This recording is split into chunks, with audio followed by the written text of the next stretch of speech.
Hello everyone and welcome back to Wonderland. Here we are in sunny Sydney for the marathon weekend.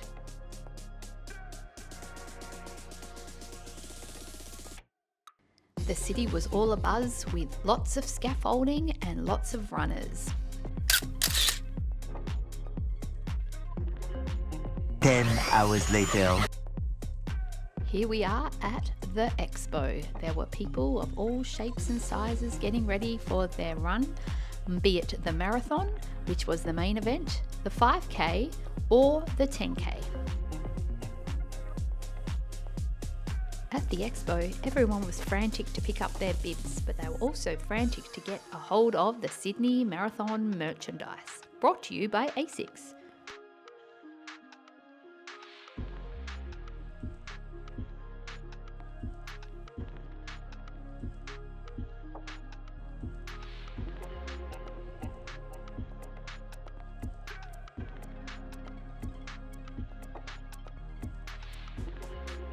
You could feel the excitement in the air as all the runners had a couple of days to go until the big dance on Sunday.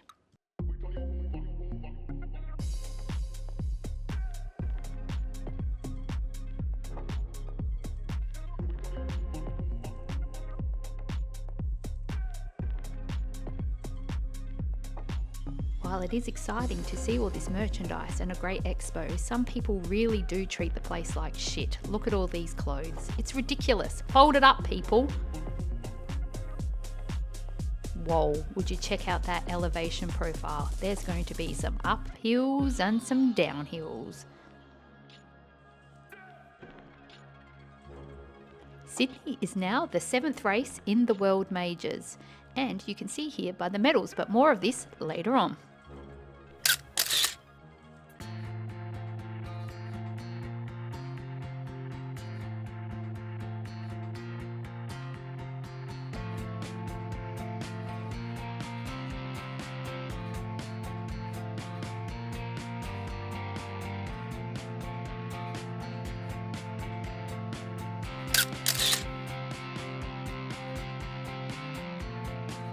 Early the next morning.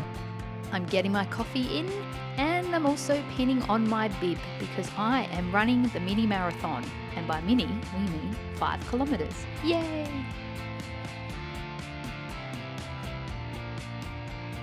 Walking to the event, I think I clocked up another 5 kilometres.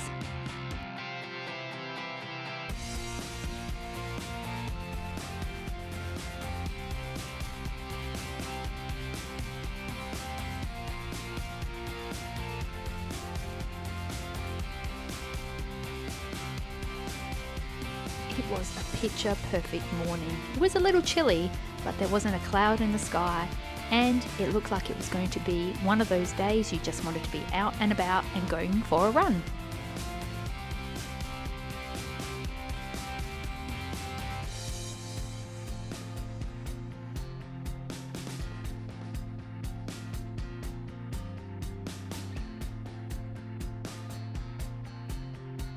It was a little quiet before all of us trotted down the road.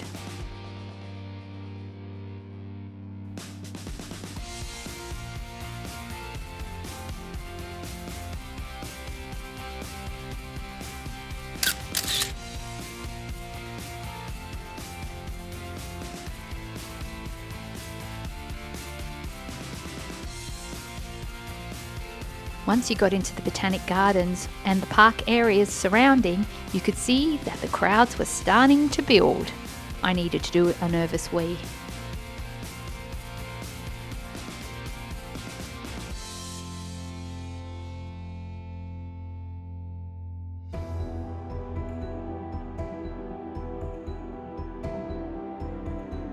I must congratulate Sydney on using better porta potties. Ha, I could do my nervous wee in peace. And now it was time to muster to the start line.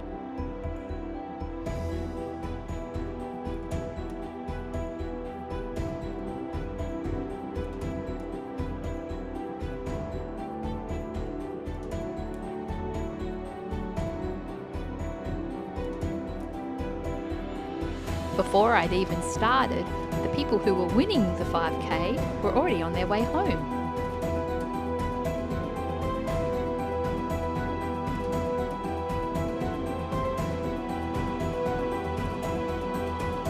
And I was off. It's not very easy for me to film and run at the same time, a skill I haven't mastered as yet, so enjoy most of the ground.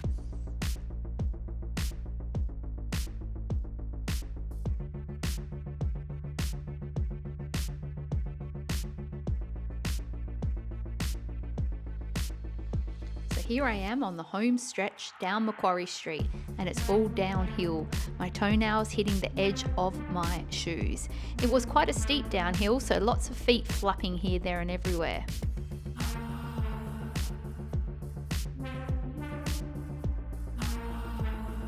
And then I went for the sprint to the finish line. Did I film it? Of course not. So long, suckers!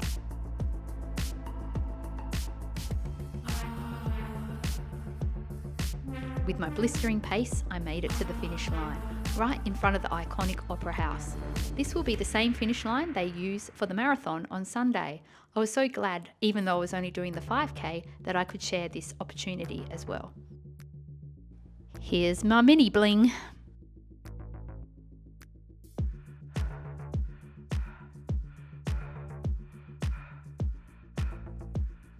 As some people were still finishing, I walked into the city to have, yes, a coffee and pondered about what I am going to do on the Sunday to help support everyone. 3:28 a.m. Up way before it's humanly possible, I ended up catching the tram into the city. It was dead.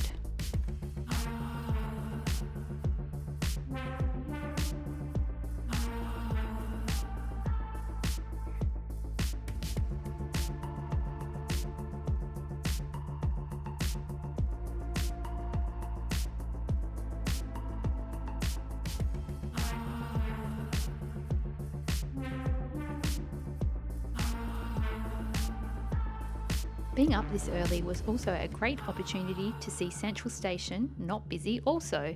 It's such a beautiful area and you don't often get the chance to stop and look around.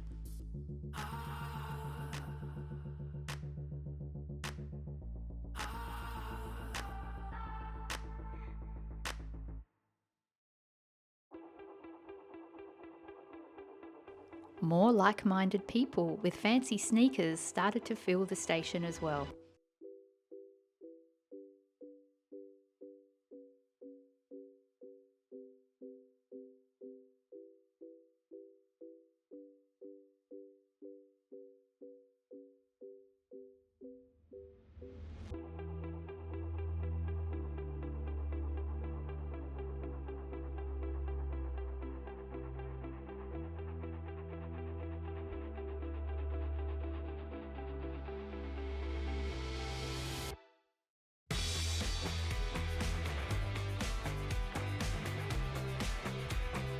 With a quick change, I was onto the metro, which also wasn't overtly busy. I was expecting it to be packed.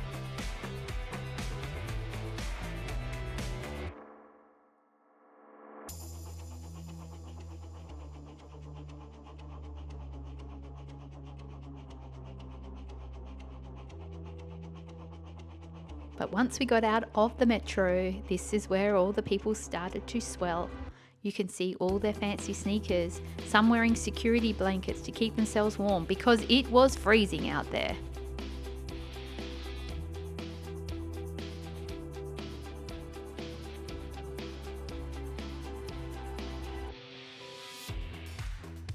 So here I was in North Sydney, way before the races started, to support my fellow runners. Oh wait, I wasn't running though.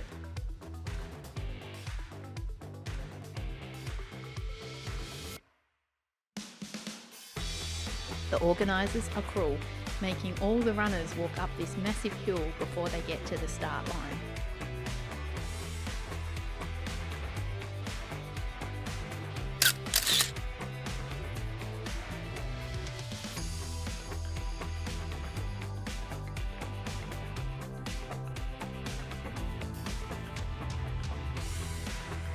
All quiet on the Western Front before the race starts, or shall I say the Northern Front?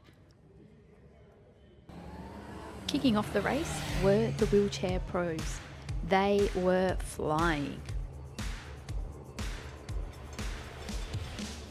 The race kicked off early, around 6:30 a.m.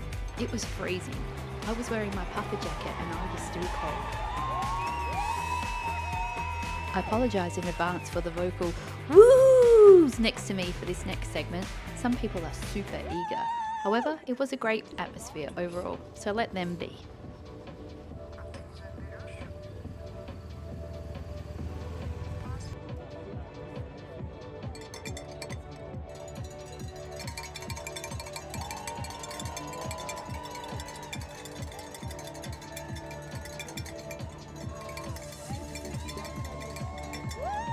The professionals were up next, featuring Kipchoge and Hassan. It was so great they could make it to Sydney. After that, the weekend warriors followed after them like a pipe had burst full of runners.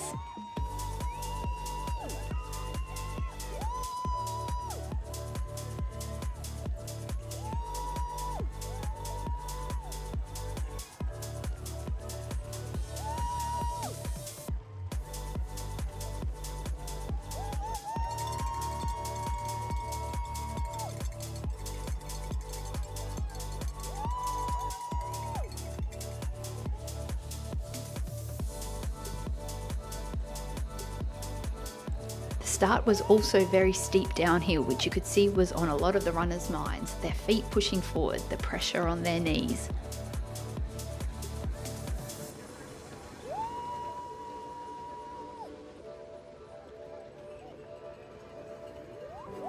It was interesting to see the sneaker choices on a lot of these runners and also the kits. Most people wearing a singlet and shorts, even though it was freezing out. I know they would get a lot warmer as the day progressed.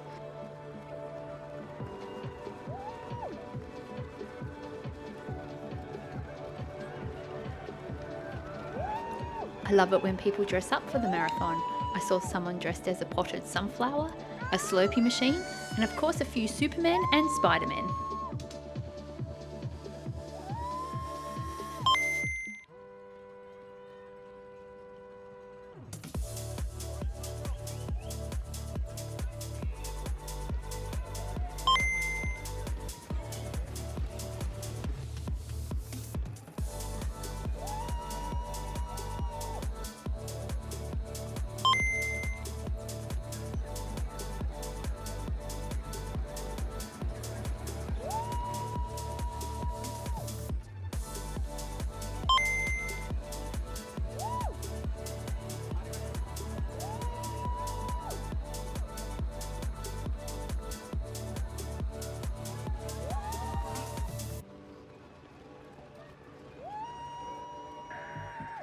Let me take you through the course while people gallop past.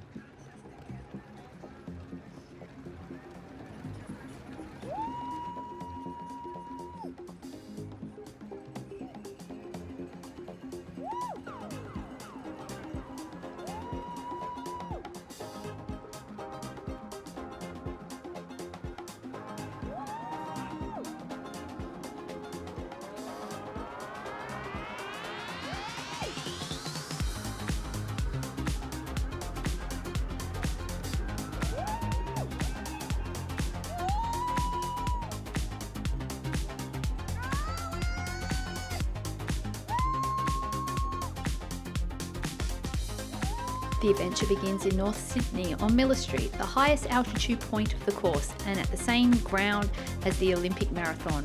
From here, runners drop downhill before making their first big ascent across Sydney Harbour Bridge.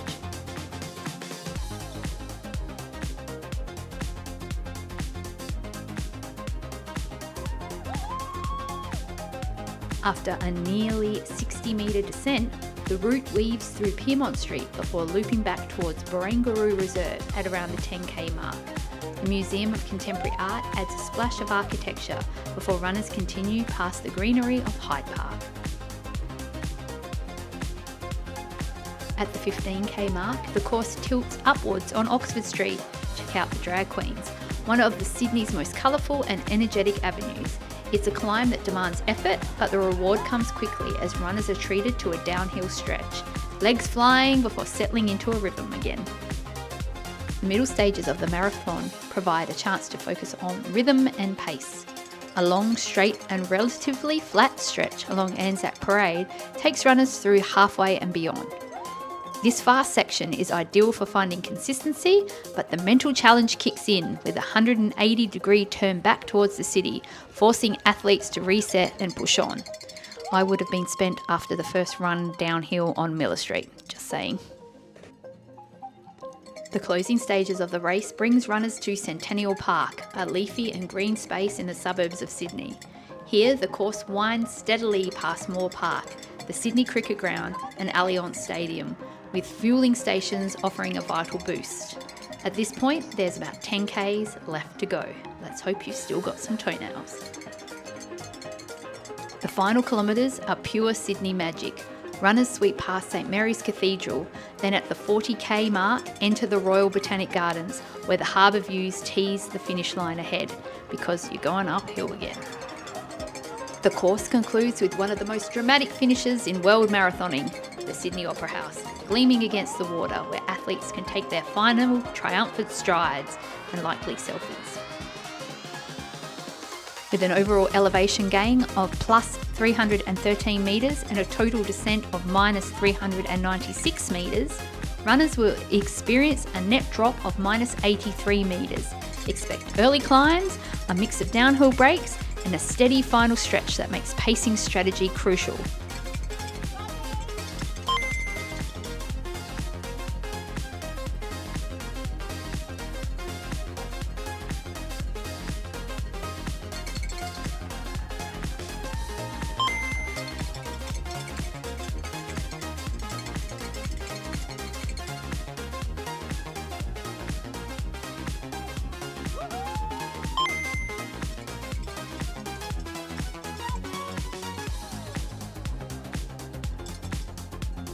Now let's speed this up to Benny Hill pace.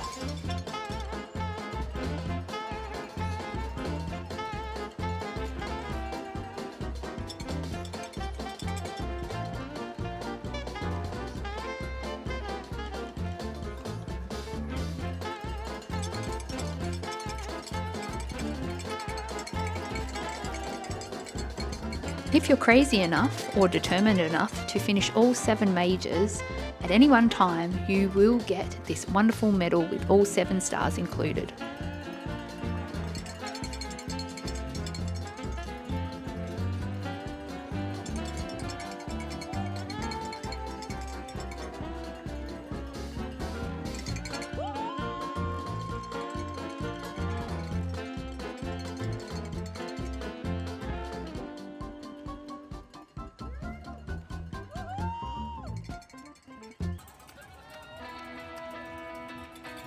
I jumped on the metro and ended up at Barangaroo, and here I am at the 10k mark.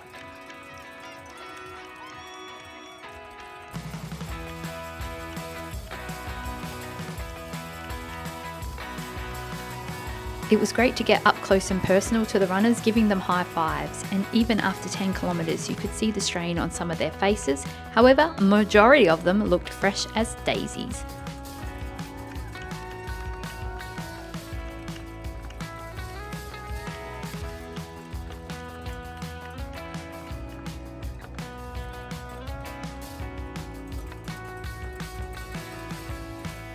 Barangaroo is starting to look almost completed, and it has some wide open and green spaces, so I suggest you get down there and go for a run yourself. It is a great place to run. Nice suit.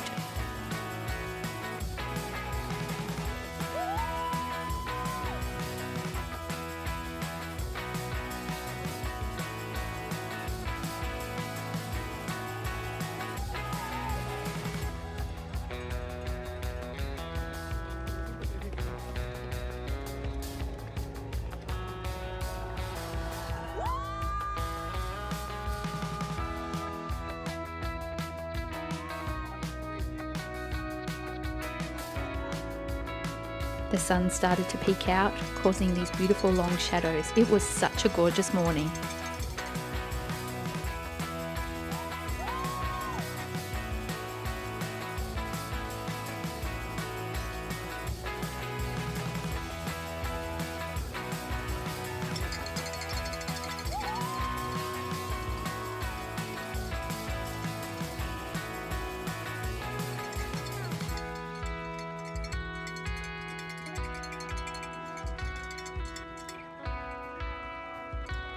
What's the longest distance you've ever done?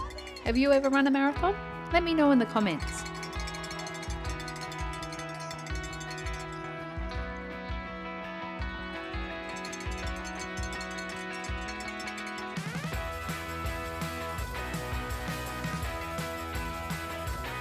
I'm slowly getting back into running after my surgery, and at the moment I'm mustering up about 5Ks.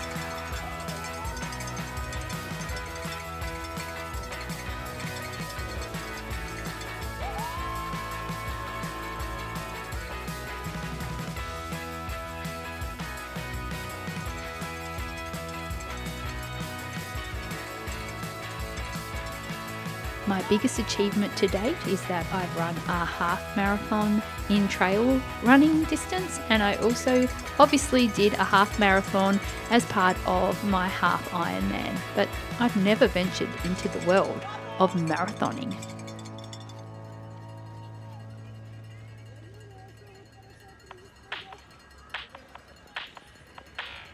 I had entered the ballot for the London Marathon for 2026 and didn't get in. But perhaps that's a good thing at the moment. I've got to be like the tortoise and take it slowly.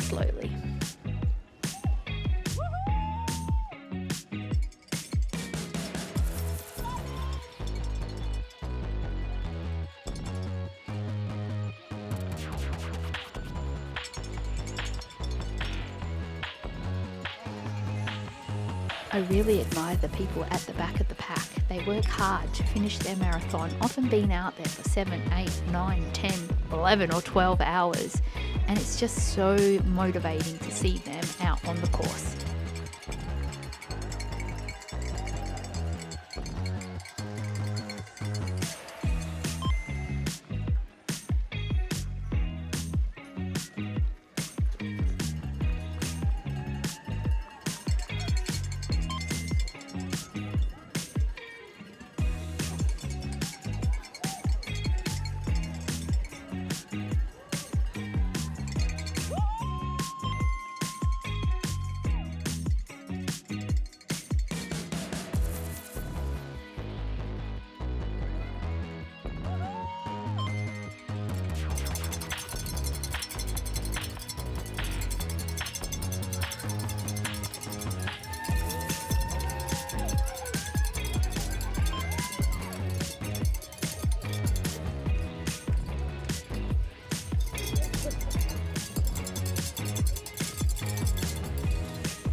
The Sydney streets on an early Sunday morning were literally just filled with the noise of people stomping past.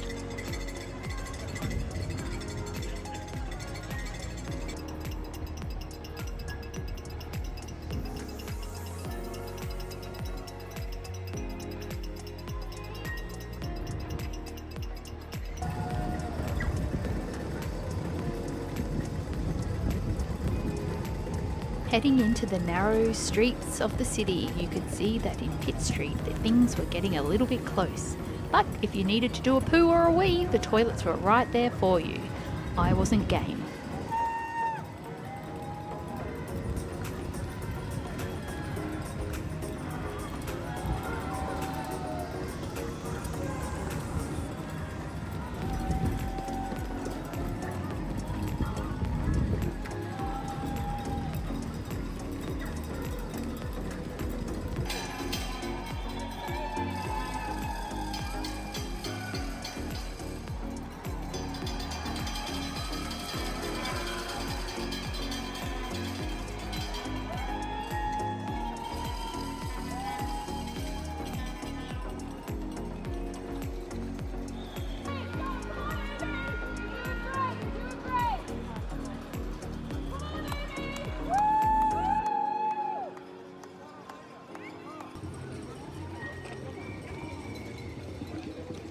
As the sun was starting to rise and started to peek out just from behind the cathedral, people were making their way to Oxford Street.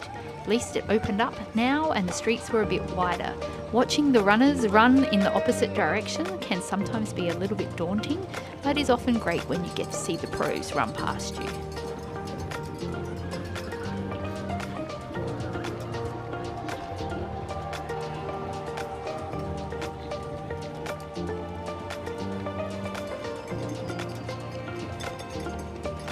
With everything going on in the world, it was so great to see people from all different countries just focused on the running.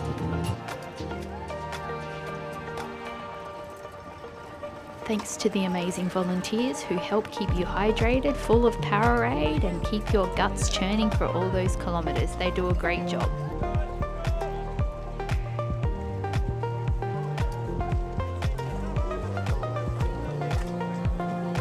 While unfortunately it does look a little messy, within hours it was cleaned up and the streets were back to normal.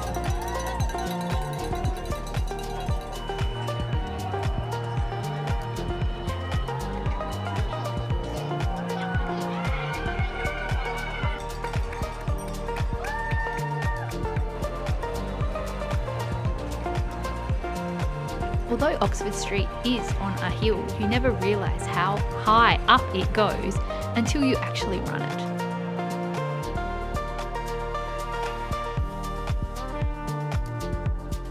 Oxford Street was such a highlight. The music, the drag queens, the colour, it made such a wonderful break up of the momentum of the run. I think this is such a great idea. Which other race has drag queens on it?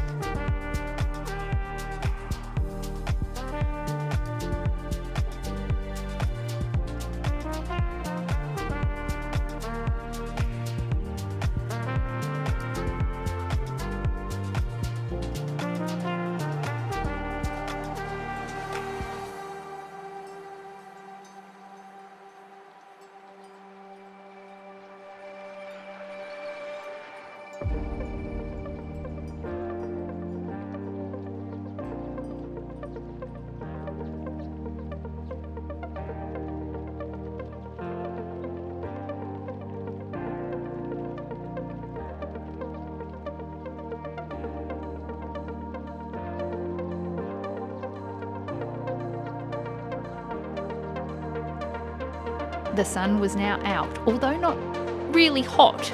It was still warm enough, especially when you're running. And imagine having that sun beat down on you constantly as you're running. They were doing well. Heading up to Centennial Park.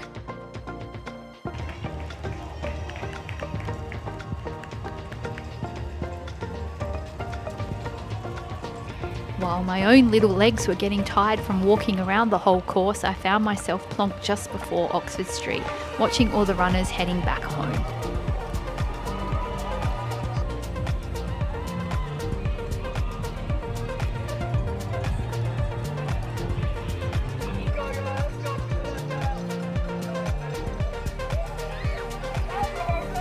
I bolted back down past the cathedral, back where the runners who were finishing at Mrs. Macquarie's chair were heading for the finish line. Only 1.5 kilometres to go from this point.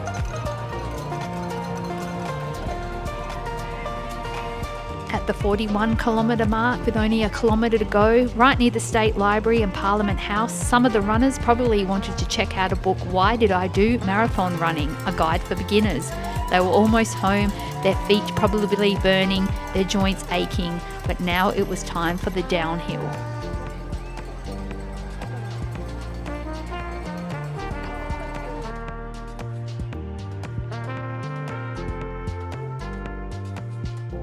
And while my little legs were sore, I managed to steal someone's medal. I didn't get to see the finish line, but here's some bin chickens. I hope you enjoyed it.